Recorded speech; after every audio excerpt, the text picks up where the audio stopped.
हमारे चैनल को सब्सक्राइब करें और लेटेस्ट अपडेट्स के लिए बेल आइकन जरूर दबाएं।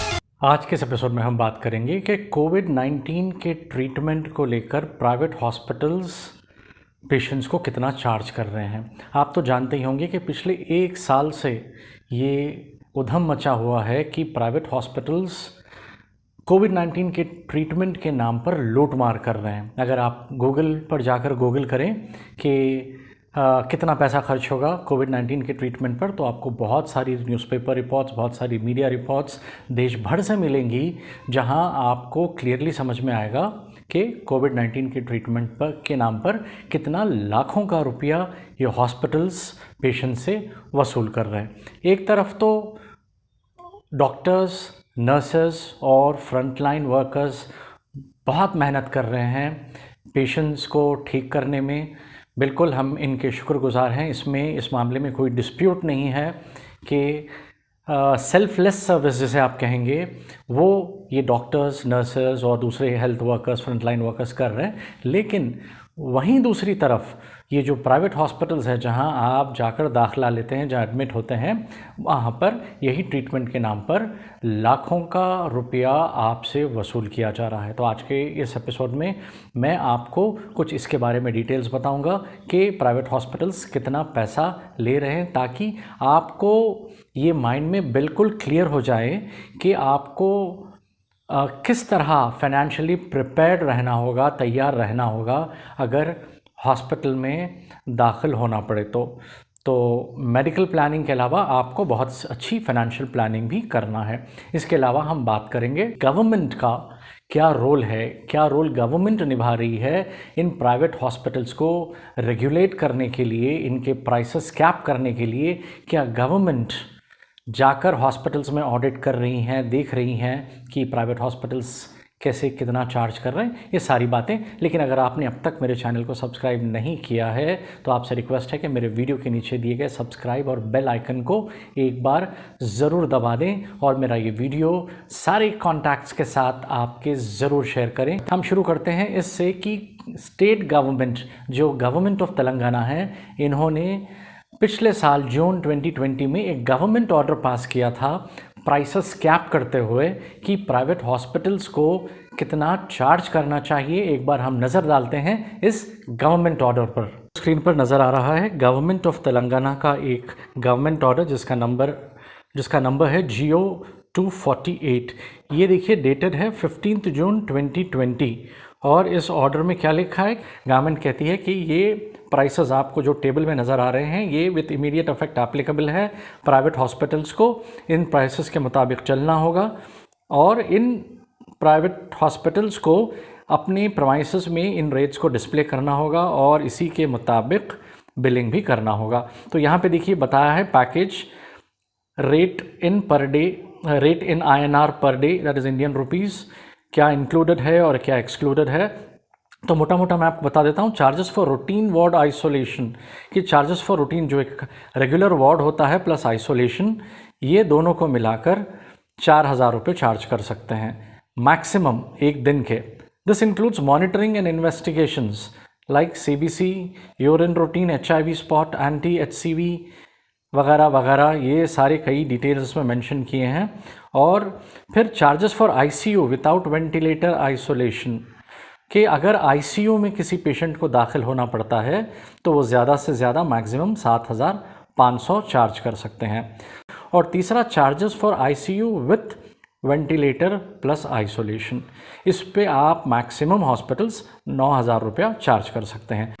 तो अब सवाल ये पैदा होता है कि क्या प्राइवेट हॉस्पिटल्स इस गवर्नमेंट ऑर्डर को मानकर चल रहे हैं, क्या वो इसके मुताबिक ही चार्ज। बिल्कुल समझ में नहीं आती है कि क्यों पब्लिक को कंप्लेन करने तक गवर्नमेंट को इंतज़ार करना है या देखना है कि प्राइवेट हॉस्पिटल्स इसे इम्प्लीमेंट कर रही है या नहीं कर रही है। तो आप देखेंगे कि कई प्राइवेट हॉस्पिटल्स, जिसे हम किसी एक को सिंगल आउट नहीं कर सकते, लेकिन कई प्राइवेट हॉस्पिटल्स बेतहाशा बिल्स चार्ज कर रहे हैं, जो हार्ट पेशेंट्स के भी पहले इतने बिल्स नहीं होते थे। जिन लोगों को स्टेंट्स डाला जाता था या फिर आप मान लीजिए जैसे बड़े बड़े सर्जरीज हुआ करते थे, इसकी भी बिलिंग इतनी नहीं होती है जितनी आजकल कोविड-19 के ट्रीटमेंट के नाम पर बिलिंग हो रही है। आप कोई भी प्राइवेट हॉस्पिटल में ले लीजिए, कहीं भी अगर आपको 24 घंटे के लिए भी हॉस्पिटलाइज होना पड़ता है तो 24 घंटे के लिए भी ऑन एन एवरेज आराम से ये हॉस्पिटल्स 1.5 लाख रुपया चार्ज कर रहे हैं। और इतना ही नहीं, अगर आपको 5 या 8 दिन के लिए हॉस्पिटलाइज होना पड़ता है तो आपको आराम से 2.5 लाख से 5 लाख के बीच में कहीं भी शेल आउट करना पड़ सकता है। ये लोग अपनी मनमानी करते हैं, कैसे चार्ज करेंगे, कैसे बिलिंग करेंगे, ये आपको हाथ में फाइनल बिल डिस्चार्ज के वक्त आने तक कुछ भी पता नहीं चलेगा। शुरुआत में जब आप हॉस्पिटल में एडमिट होते हैं, दाखिला लेते हैं, तो तभी आपसे ये एक अंडरटेकिंग साइन करवा लेते हैं कि डेली चार्जेस सिर्फ बेड और हॉस्पिटलाइजेशन के कहीं भी 50 से 60 हज़ार रुपये तक हो सकते हैं। आपको मैं एक स्क्रीनशॉट भी इस वक्त दिखा रहा हूँ, अपने स्क्रीन पर आप देखिए। ये मुझे मिला था केयर हॉस्पिटल बंजारा हिल से, जब पिछले हफ्ते कोविड-19 पॉजिटिव आया था मुझे, मैं खुद एडमिट हुआ था, तो ये अंडरटेकिंग साइन करवाई गई थी। तो आप देखिए किस तरह से ये आपको पहले ही मेंशन कर देते हैं कि 50 से 60 हज़ार रुपये सिर्फ मेडिकेशन के और हॉस्पिटलाइज होने के होंगे। इसके अलावा जो बाकी टेस्ट होंगे, जो बाकी दूसरे इंटरनल मेडिकल प्रोसीजर्स होंगे, इन सब का अलग चार्ज होगा। इसका मतलब आपको इनडायरेक्टली हिंट किया जा रहा है कि कहीं भी 40 हज़ार से लेकर अपवर्ड्स शायद 1 लाख रुपए तक भी आपको बिल किया जा सकता है।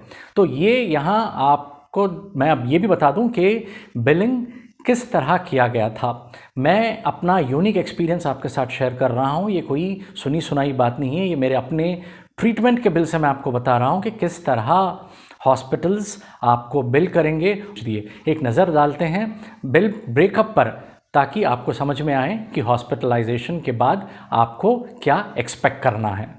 ये देखिए यहाँ पर बेड चार्जेस आपको नज़र आ रहे हैं।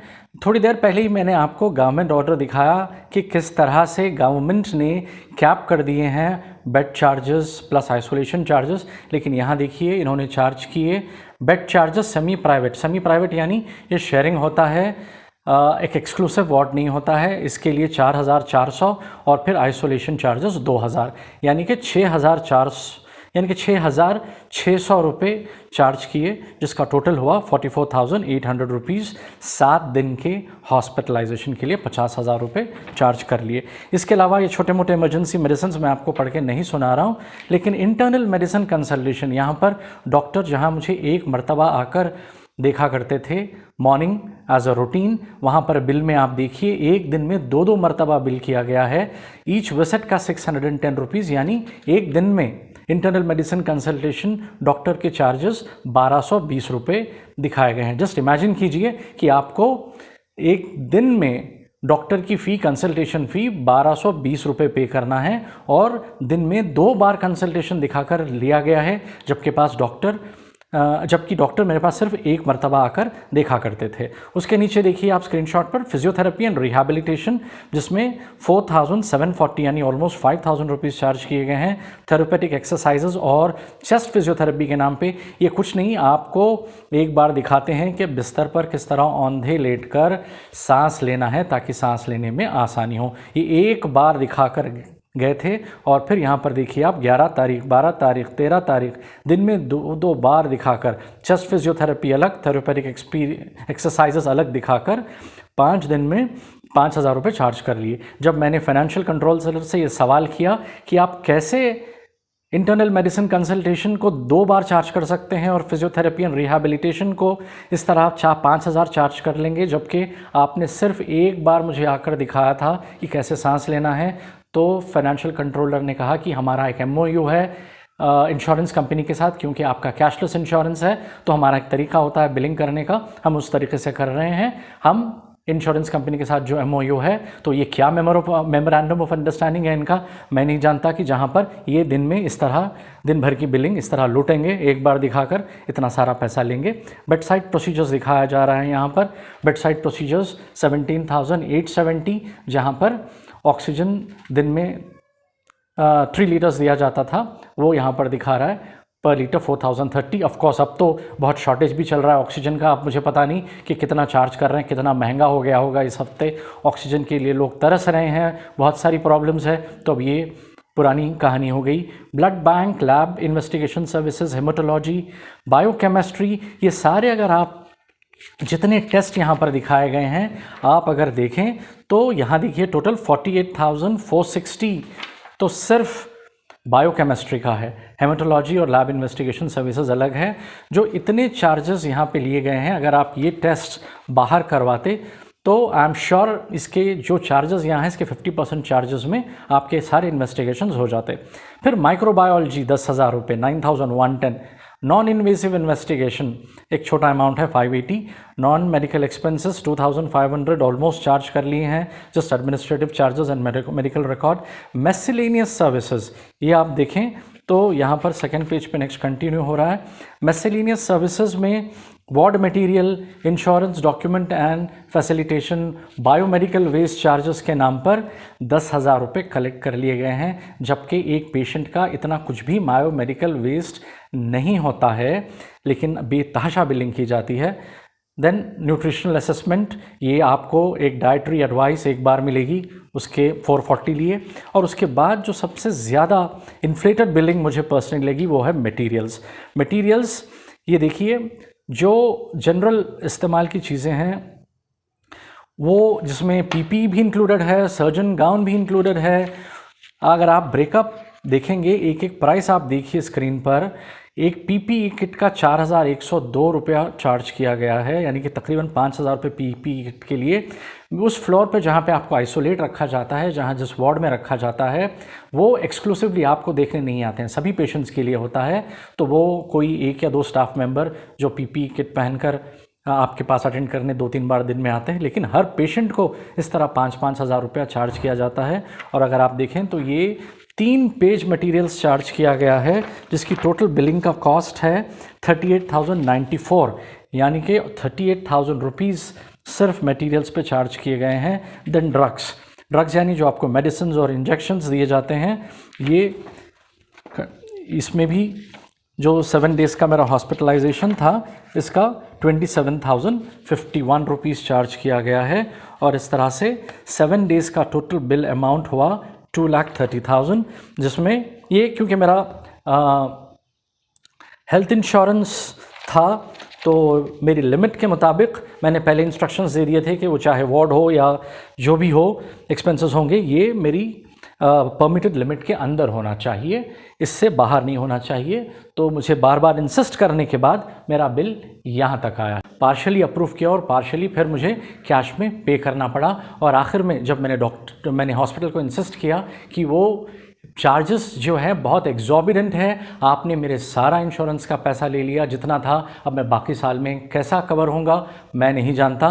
तो ये हॉस्पिटल्स करते हैं कि जितनी भी आप इंश्योरेंस पॉलिसी का आपके पास मैक्सिमम अलाउड होता है, ये सारी की सारी अमाउंट के लिए अप्लाई करते हैं इंश्योरेंस कंपनी को। वो चाहे आपका हेल्थ इंश्योरेंस पॉलिसी 2 लाख का हो या 5 लाख का हो या फिर उससे ज़्यादा हो, वो पहले ही वेल प्लान्ड होते हैं कि कितने दिन के हॉस्पिटलाइजेशन में कितना स्कोप है लेने का, वो सारा पैसा ले लेंगे। और कई बार ऐसा होगा कि साल के शुरुआत में ही आप अपनी हेल्थ इंश्योरेंस पॉलिसी की जो सम एश्योर्ड है, जो आपका मैक्सिमम अलाउड एक्सपेंडिचर है, सारा एग्जॉस्ट हो जाता है और आप बाकी साल के लिए बगैर इंश्योरेंस के रहते हो। तो जब मैंने अपनी इस बिल को लेकर फाइनेंशियल कंट्रोलर के साथ बहस की तो आखिर में उन्होंने वो जो फिजियोथेरेपी के चार्जेस जो गलत डाले थे मेरे बिल में, उसका 5,000 रुपया डिस्काउंट दिया। लेकिन ये प्रैक्टिस ही बहुत अनएथिकल है कि आपने जो सर्विसेज नहीं दिए उसको भी चार्ज कर लिए और फिर आप कहते हैं कि इंश्योरेंस कंपनी के साथ आपका मेमोरेंडम ऑफ अंडरस्टैंडिंग है। इसका मतलब ये बात हुई कि हॉस्पिटल्स और इंश्योरेंस कंपनीज